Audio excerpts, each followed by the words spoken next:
اگر میں کہوں کہ میں زندہ رہنا چاہتا ہوں تو پھر کیا تم مجھے واقعی زندہ چھوڑ دو گے؟ مارٹی نے کہا۔ اب میری بات غور سے سن لو، میں بار بار بات دہرانے کا عادی نہیں ہوں اور سوالوں کے جواب دینا بھی مجھے پسند نہیں۔ ہم مقامی لوگ نہیں ہیں، ہمارا تعلق پاکیشیا کی ایک سرکاری ایجنسی سے ہے۔ کاراکاس کے برانکس سیکشن نے پاکیشیا سے ایک سائنسدان کو اس کے فارمولے سمیت اغوا کیا۔ سائنسدان تو ہلاک ہو گیا، البتہ فارمولہ کراسونا لیبارٹری میں موجود ہے۔ ہمارا ایک ساتھی وہاں پہنچ گیا ہے جبکہ ہم کراٹ گئے اور ہم نے برانک کو ہلاک کر دیا اور کراٹ پر قبضہ کر لیا تاکہ برانک بن کر کراسونا والے اپنے ساتھی کی مدد کر سکیں، لیکن تمہارے چیف باس کو شک پڑ گیا، اس نے وہاں ایک وائرلیس بام فائر کرا دیا۔ ہم ٹرالر میں بیٹھ کر وہاں سے نکلے تو دارالحکومت کی طرف سے آنے والے ایک ہیلی کاپٹر نے ٹرالر پر میزائل فائر کر دیا، لیکن ہم بچ گئے اور تختے پر بیٹھ کر یہاں پہنچ گئے۔ اس کے بعد جو کچھ ہوا وہ تمہارے سامنے ہے۔ یہاں کر مجھے پہلی بار علم ہوا کہ ہمارا ساتھی کراسونا میں پکڑا گیا ہے اور تم اسے وصول کر کے ہلاک کرنے جا رہے ہو، اسی لیے اب تمہارے زندہ رہنے کی ایک ہی صورت ہے کہ تم ہمارے ساتھ کراسونا چلو، ہمارے ساتھی کو وہاں سے باقاعدہ وصول کرو اور پھر اسے ہمارے حوالے کر دو۔ اس کے بدلے میں ہم تمہیں ساحل پر پہنچ کر چھوڑ دیں گے اور موٹر بوٹ کو بھی۔ اس کے بعد ہمیں اس بات کی پرواہ نہیں کہ تم اپنے باس کو یا چیف باس کو کیا رپورٹ دیتے ہو کیا نہیں، ہم اپنے ساتھی سمیت واپس پاکیشیا چلے جائیں گے کیونکہ ہم نے دیکھ لیا ہے کہ اس لیبارٹری سے فارمولہ حاصل کرنا ناممکن ہے۔ بولو، فیصلہ کرو اور جواب دو۔ اگر تم انکار کرو گے تو ہم تمہیں گولی مار کر یہیں پھینک دیں گے اور تمہاری موٹر بوٹ کو لے کر کراسونا چلے جائیں گے۔ عمران نے کہا۔ کیا تم حلف دیتے ہو کہ تم نے جو کچھ کہا ہے ویسے ہی کرو گے؟ مارٹی نے کہا۔ کسی حلف کی ضرورت نہیں ہے، اگر تم اعتماد کر سکتے ہو تو کرو، نہیں کر سکتے تو نہ کرو۔ مجھے اس کی پرواہ نہیں ہے، میں تمہیں صرف زندہ رہنے کا ایک چانس صرف اسی لیے دینا چاہتا ہوں کہ تم نے جیمز کے کہنے کے باوجود اور ڈیتھ اسکواڈ سے تعلق رکھنے کے باوجود ہمیں فوری ہلاک نہیں کیا۔ عمران نے جواب دیا۔ اوکے ٹھیک ہے، میں زندہ رہنا چاہتا ہوں، مارٹی نے ایک طویل سانس لیتے ہوئے کہا۔ اسی لمحے عمران نے صفدر کو موٹر بوٹ سے اتر کر اپنی طرف آتے ہوئے دیکھا۔ کیا ہوا صفدر، انجن ٹھیک ہو گیا ہے؟ عمران نے پوچھا۔ ہاں، موٹر بوٹ اب تیار ہے، صفدر نے قریب آتے ہوئے جواب دیا۔ اوکے، مارٹی کو لے کر آؤ، عمران نے کہا اور موٹر بوٹ کی طرف بڑھ گیا۔ تھوڑی دیر بعد موٹر بوٹ تیزی سے سفر کرتی ہوئی کراسونا کی طرف بڑھی چلی جا رہی تھی۔ عمران نے مارٹی کے ہاتھ کھول دیے تھے اور اس وقت مارٹی عمران کے ساتھ ہی بیٹھا ہوا تھا۔ تنویر موٹر بوٹ چلا رہا تھا جبکہ صفدر اور جولیا اس کے ساتھ بیٹھے ہوئے تھے۔ عمران نے مارٹی سے کراسونا کی سمت اور فاصلہ پوچھ کر تنویر کو سمجھا دیا تھا، اسی لیے وہ مطمئن تھے کہ آدھی رات سے پہلے وہ کراسونا پہنچ جائیں گے۔ وہاں تم ٹرانسمیٹر کال کرو گے ڈاکٹر رچرڈ کو؟ عمران نے اچانک مارٹی سے پوچھا۔ ہاں ظاہر ہے، مارٹی نے جواب دیا۔ پھر ڈاکٹر رچرڈ اس جزیرے کو اوپن کرے گا، اس کے بعد تم جزیرے پر جا کر ہمارے ساتھی کو اس سے وصول کرو گے، عمران نے کہا۔ مجھے معلوم ہے مسٹر عمران کہ تم مجھے کیوں زندہ رکھنے پر مجبور ہو اور اب تم مجھ سے کیا پوچھنا چاہتے ہو۔ تمہیں معلوم ہے کہ جب تک ڈاکٹر رچرڈ میری آواز نہیں سنے گا وہ جزیرہ اوپن نہیں کرے گا اور اسی لیے تم مجھے ساتھ لے کر جا رہے ہو، مارٹی نے کہا۔ اور تم اسی لیے تیار ہو گئے، مارٹی کے جزیرے پر پہنچ کر تم ہمارے ساتھی کو یرغمال بنا لو گے اور واپس جانے پر مجبور کر دو گے اور جزیرہ بند کرا دو گے، عمران نے مسکراتے ہوئے جواب دیا۔ نہیں، میرے ذہن میں تو یہ بات نہیں تھی، مارٹی نے بوکھلائے ہوئے لہجے میں کہا۔ تو پھر وہ بات میرے ذہن میں بھی نہیں تھی، عمران نے جواب دیا۔ تو مارٹی بے اختیار ہنس پڑا۔ تم واقعی میری توقع سے زیادہ ذہین ہو، بہرحال تم فکر مت کرو، جیسے تم کہو گے ویسے ہی ہوگا۔ میں واقعی مرنا نہیں چاہتا، اگر میں مر گیا اور تنظیم کا کوئی کام ہو گیا تو مجھے اس کا کیا فائدہ ہوگا؟ پھر یہ تنظیم اتنی بڑی ہے کہ ایک ایشیائی کے بچ جانے پر اس کا کچھ نہیں بگڑے گا، اس لیے میں تم سے مکمل تعاون کروں گا، مارٹی نے کہا۔ تو عمران نے اس بات میں سر ہلا دیا۔ کیپٹن شکیل کی آنکھیں ایک جھٹکے سے کھلیں اور اس کے ساتھ ہی اس کے ذہن میں وہ کمرہ گھوم گیا جہاں مارسیلا کے ساتھ پہنچتے ہی پہلے روشنی کا دھارا ان پر پڑا تھا، پھر دوسری دیوار سے سفید رنگ کا دھواں نکلا تھا اور وہ بے ہوش ہو گئے تھے۔ کیپٹن شکیل نے چونک کر ادھر ادھر دیکھا، اس وقت وہ ایک اور کمرے میں کرسیوں پر بندھے ہوئے بیٹھے تھے، ان کے ہاتھ عقب میں بندھے ہوئے تھے۔ کیپٹن شکیل نے اپنے پیر ہلانے کی کوشش کی لیکن جب انہوں نے حرکت نہ کی تو کیپٹن شکیل نے جھک کر دیکھا اور دوسرے لمحے وہ یہ دیکھ کر بے اختیار چونک پڑا کہ اس کے دونوں پیر باریک تار کی مدد سے کرسی کے پایوں کے ساتھ باندھے گئے تھے اور تار کو ایک سائڈ پر باقاعدہ ایک دوسرے کے ساتھ جوڑ کر بند کیا گیا تھا۔ کیپٹن شکیل نے اپنی انگلیوں کو حرکت دے کر چیکنگ کی اور دوسرے لمحے اس کے حلق سے بے اختیار ایک طویل سانس نکل گیا کیونکہ اس کی کلائیوں پر بھی تار استعمال کی گئی تھی اور کیپٹن شکیل جانتا تھا کہ تار کو توڑا تو نہیں جا سکتا، البتہ اس کا سرا اگر مل جائے اور کوشش کی جائے تو اس کے ملے ہوئے سروں کو کھول کر ہاتھ آزاد کیے جا سکتے ہیں۔ اسی لمحے اس کے کانوں میں مارسیلا کی کراہنے کی آواز پڑی تو اس نے تیزی سے گردن گھمائی، ساتھ والی کرسی پر بندھی ہوئی مارسیلا ہوش میں آ رہی تھی۔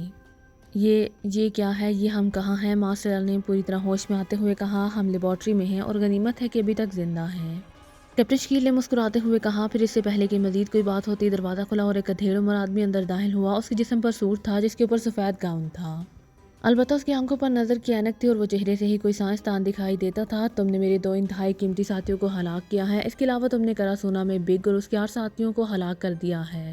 کیا یہ کام تم دونوں نے کیا ہے یا تمہارے ساتھ اور لوگ بھی تھے؟ آنے والے نے تیز لہجے میں کہا اور کیپٹن شکیل اس کی آواز سنتے ہی سمجھ گیا کہ یہ ڈاکٹر رچرڈ ہے۔